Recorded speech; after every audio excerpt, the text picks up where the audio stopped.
बिस्मिल्लाहिर्रहमानिर्रहीम। दोस्तों, फितने दज्जाल कुर्बे क़यामत का एक ऐसा खौफनाक फितना है कि जिसके बारे में हज़रत आदम अलैहिस्सलाम से लेकर हमारे आखिरी नबी हज़रत मोहम्मद मुस्तफ़ा सल्लल्लाहु अलैहि वसल्लम तक हर एक नबी ने अपनी अपनी उम्मत को आगाह किया और इस फितने से डराया।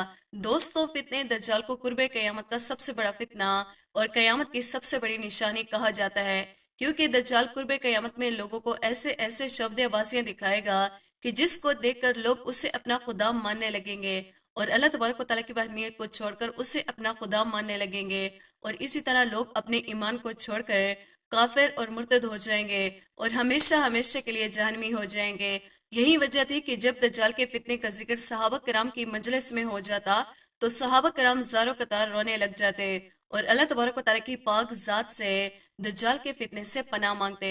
दोस्तों, आज के इस वीडियो में हम आपको बताएंगे कि फितने दज्जाल क्या है और दज्जाल इस वक्त किस खौफनाक जजीरे के अंदर कैद है और दज्जाल उस जजीरे के अंदर बैठकर कयामत का इंतजार क्यों कर रहा है। और जब एक सहाबी रसूलुल्लाह सल्लल्लाहु अलैहि वसल्लम ने दज्जाल से उसके जजीरे के अंदर मुलाकात की तो दज्जाल ने सहाबी रसूलुल्लाह सल्लल्लाहु अलैहि वसल्लम से कौन कौन सी पुरइसरार और खौफनाक गुफ्तगू की। और इसके साथ साथ आपको ये भी बताएंगे कि दज्जाल उस खौफनाक जजीरे से कब आज़ाद होगा और जब दज्जाल इस दुनिया के अंदर ज़ाहिर होगा तो किस तरह दुनिया के अंदर तबाही मचाएगा और किस तरह अपने सौदेबाजियों के जरिए मुसलमानों को हमेशा हमेशा के लिए जहन्नमी बना देगा। दोस्तों, इस ईमान अफरोज और इबरतनाक वीडियो को देखने के लिए आपसे हमारी ये गुजारिश है कि हमारी इस वीडियो को एंड तक ज़रूर देखिएगा। दोस्तों, दज्जाल की शक्ल सूरत कैसी होगी और कुर्बे क़यामत में लोग दज्जाल को कैसे पहचानेंगे कि ये दज्जाल है, तो इसके बारे में रिवायात में आता है कि दज्जाल एक छोटे कद का बदसूरत इंसान होगा जो एक आंख से अंधा होगा और उसके दोनों पांव टेढ़े होंगे और उसका पूरा जिस्म बालों से भरा हुआ होगा और उसके सर के बाल घुंघराली होंगे। उसका रंग सुर्ख या गंदमी होगा और उसकी नाक तोते की चूंद जैसी लंबी होगी और उसके सबसे बड़ी निशानी ये होगी कि उसके माथे पर वाज़ेह तौर पर लिखा होगा काफ व रा, यानी काफिर। हर मुसलमान उसके माथे पर लिखी हुई तहरीर को पढ़ लेगा, लेकिन हर मुनाफिक उस तहरीर को ना पढ़ सकेगा। दोस्तों, जब दज्जाल इस दुनिया के अंदर जाहिर होगा तो शुरू शुरू में ये परहेजगार बनकर रहेगा और लोगों के सामने अपने आप को अच्छा दिखाएगा, लेकिन अंदर से ये काफिर और जालिम शख्स होगा। फिर ये लोगों को गुमराह करने की कोशिश करेगा और लोगों को अपनी सौदियाबाजी दिखाएगा। जब उसके पैरोकार बहुत ज्यादा हो जाएंगे तो उस वक्त दज्जाल खुदाई का दावा करेगा और उसके पैरोकार अल्लाह तबारक व तआला की जात को छोड़कर उसको अपना खुदा मानने लगेंगे। दोस्तों, दज्जाल एक बहुत बड़ी सवारी पर सवार होकर पूरी दुनिया के अंदर गर्दिश करेगा और उसकी सवारी इतनी बड़ी होगी कि उसकी दोनों आंखों का दरमियानी फासला 40 गज होगा। दज्जाल लोगों को ऐसे ऐसे शौदियाबाजियां दिखाएगा कि जिसका कोई तस्वर भी नहीं कर सकता। इसके पास बेइंतहा ताकत होगी। ये जमीन को हुक्म देगा तो वो सब्जा उगाएगी और आसमान को हुक्म देगा तो वो बारिश बरसाएगा।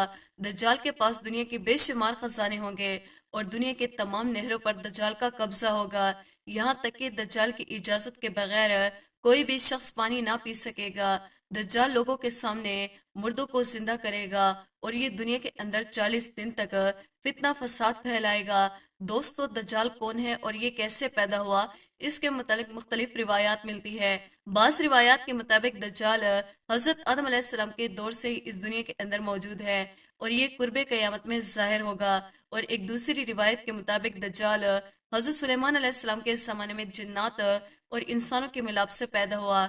इसके माँ बाप को उसी दौर के अंदर कत्ल कर दिया गया और इसको एक खौफनाक जजीरे के अंदर कैद कर दिया गया जहाँ ये कयामत तक कैद रहेगा। और बास रिवायात के मुताबिक दज्जाल इब्ने सयाद को कहा जाता है। इब्ने सयाद वो शख्स था जो हमारे आखिरी नबी हजरत मोहम्मद मुस्तफ़ा सल्लल्लाहु अलैहि वसल्लम के ज़माने में मौजूद था। इब्ने सयाद के अंदर ऐसी बहुत सारी मशकूक निशानियां मौजूद थी कि जिसकी वजह से लोग उसको दज्जाल समझते थे।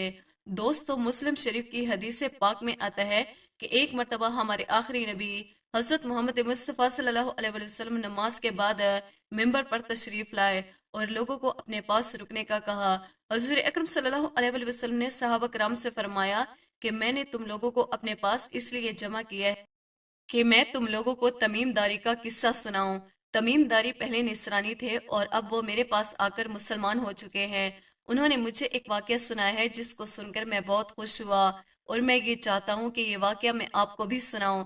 اس واقعے سے دجال کے متعلق میرے بیان کی تصدیق بھی ہو جائے گی۔ چنانچہ حضور اکرم صلی اللہ علیہ وآلہ وسلم نے ارشاد فرمایا کہ تمیم داری نے مجھے بتایا کہ ایک دن وہ ایک بہت بڑی کشتی پر سوار ہوئے اور ان کے ساتھ قبیلے کلب اور قبیلے جسم کے 30 لوگ بھی موجود تھے۔ یہ تمام لوگ سمندر کے اندر سفر کر رہے تھے کہ اچانک سمندر میں طوفان آ گیا اور یہ طوفان 30 دن تک جاری رہا، اور اسی دوران ان کی نظر ایک جزیرے پر پڑی۔ اس جزیرے کو دیکھ کر یہ لوگ بہت خوش ہوئے اور اپنی کشتیوں پر بیٹھ کر یہ لوگ اس جزیرے کی طرف چلے گئے۔ جب یہ لوگ اس جزیرے کے قریب پہنچے تو وہاں پر ان لوگوں نے ایک ایسا عجیب و غریب جانور دیکھا۔ اس جانور کے جسم پر بہت زیادہ بال تھے۔ ان لوگوں نے اس جانور سے پوچھا کہ تم کون ہو؟ تو اس جانور نے جواب دیا کہ میں دجال کا جاسوس ہوں، اور اس جزیرے کے اندر ایک بندہ ہے جو تم لوگوں کا بے چینی کے ساتھ انتظار کر رہا ہے۔ حضرت تمیم داری رضی اللہ تعالیٰ عنہ بیان فرماتے ہیں کہ جب ہم لوگ اس خوفناک جزیرے کے اندر داخل ہوئے تو ہم نے وہاں پر ایک خوفناک شخص کو دیکھا۔ اس سے پہلے ہم نے ایسا شخص کبھی نہیں دیکھا تھا۔ اس کا پورا جسم زنجیروں کے ساتھ بندھا ہوا تھا۔ ہم نے اس شخص سے پوچھا کہ تم کون ہو؟ تو اس شخص نے جواب دیا کہ تم لوگوں کو میرا پتہ چل جائے گا، پہلے تم لوگ بتاؤ کہ تم لوگ کون ہو؟ تو ہم نے جواب دیا کہ ہم عرب کے لوگ ہیں اور ہم سمندر کے اندر سفر کر رہے تھے کہ اچانک طوفان آ گیا، اور اسی دوران ہم کو یہ جزیرہ نظر آیا اور ہم لوگ اس جزیرے کی طرف چلے آئے۔ اس کے بعد اس عجیب و غریب شخص نے ہم سے یہ سوال کیا کہ باسان کی کھجوروں میں پھل آتا ہے یا نہیں؟ تو ہم نے جواب دیا کہ بہت پھل آتا ہے۔ تو وہ شخص کہنے لگے کہ عنقریب پھل نہیں آئے گا۔ اس کے بعد اس شخص نے بحر تبریہ کے بارے میں پوچھا کہ اس نے پانی موجود ہے یا نہیں؟ تو ہم نے جواب دیا کہ اس کے اندر بہت پانی موجود ہے۔ تو اس شخص نے کہا کہ عنقریب اس کا سارا پانی خشک ہو جائے گا۔ اس کے بعد اس شخص نے زہرہ، چشمے اور حضور اکرم صلی اللہ علیہ وآلہ وسلم کی ذات کے بارے میں سوال کیا کہ حضور اکرم صلی اللہ علیہ وآلہ وسلم مکہ سے ہجرت کر کے مدینہ تشریف لے آئے ہیں یا نہیں، اور عرب کے لوگوں نے ان کے ساتھ جنگ کی یا نہیں؟ تو ہم نے جواب دیا کہ عرب کے لوگوں نے ان کے ساتھ جنگ کی ہے۔ تو اس نے پوچھا کہ نتیجہ کیا نکلا؟ تو ہم نے جواب دیا کہ حضور اکرم صلی اللہ علیہ وآلہ وسلم اپنے ارد گرد کے علاقوں میں غالب آ چکے ہیں اور لوگوں نے ان کی اطاعت کو قبول کر لیا۔ تو دجال کہنے لگا کہ عرب کے لوگوں کے لیے یہی بات ٹھیک تھی کہ وہ حضور اکرم صلی اللہ علیہ وآلہ وسلم کی اطاعت پیروی کرتے۔ اس کے بعد دجال ان لوگوں سے کہنے لگے کہ اب تم لوگوں کو میں اپنے بارے میں بتاتا ہوں۔ اس کے بعد اس خطرناک شخص نے بتایا کہ میں دجال ہوں اور بہت جلد میں اس قید خانے سے آزاد ہونے والا ہوں۔ دجال نے کہا کہ میں اس قید خانے سے آزاد ہو کر 40 دن دنیا کے اندر تباہی مچاؤں گا، اور میں مکہ اور مدینہ کو چھوڑ کر پوری دنیا کو تباہ و برباد کر دوں گا۔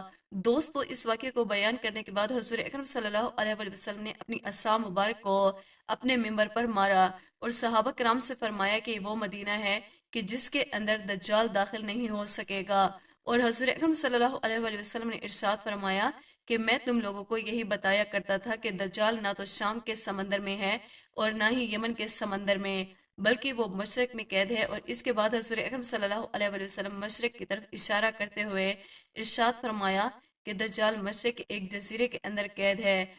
دوستوں، حضرت تمیم داری اور ان کے ساتھیوں نے دجال کے ساتھ جس جزیرے پر ملاقات کی تھی اور جزیرے کے بارے میں آج تک کچھ بھی پتہ نہیں چل سکا، اور تاریخ کے اندر اس جزیرے کے بارے میں بہت سارے دعوے کیے گئے، لیکن حقیقت یہ ہے کہ دجال کہاں پر قید ہے اور یہ کب قید سے آزاد ہوگا، اس کی حقیقت کو صرف اللہ تبارک و تعالیٰ ہی جانتا ہے۔ اور جب قیامت کی بڑی نشانیاں ظاہر ہونا شروع ہو جائیں گی تو اس وقت دجال بھی اس دنیا کے اندر ظاہر ہوگا اور اس دنیا کے اندر 40 دن تک رہے گا، اور 40 دن کے اندر پوری دنیا کے اندر فتنہ فساد پھیلائے گا، اور پھر حضرت عیسیٰ علیہ السلام کا نزول ہوگا اور حضرت عیسیٰ علیہ السلام مقام لوط پر دجال کا خاتمہ کریں گے، اور اسی طرح قیامت کی سب سے بڑے فتنے دجال کا خاتمہ ہوگا۔ اللہ تبارک و تعالیٰ سے دعا ہے کہ اللہ تبارک و تعالیٰ ہمیں قرب قیامت میں ظاہر ہونے والے تمام فتنوں سے بچائے اور ہمیں ایمان کی دولت نصیب فرمائے اور ایمان کے ساتھ ہمارا خاتمہ فرمائے۔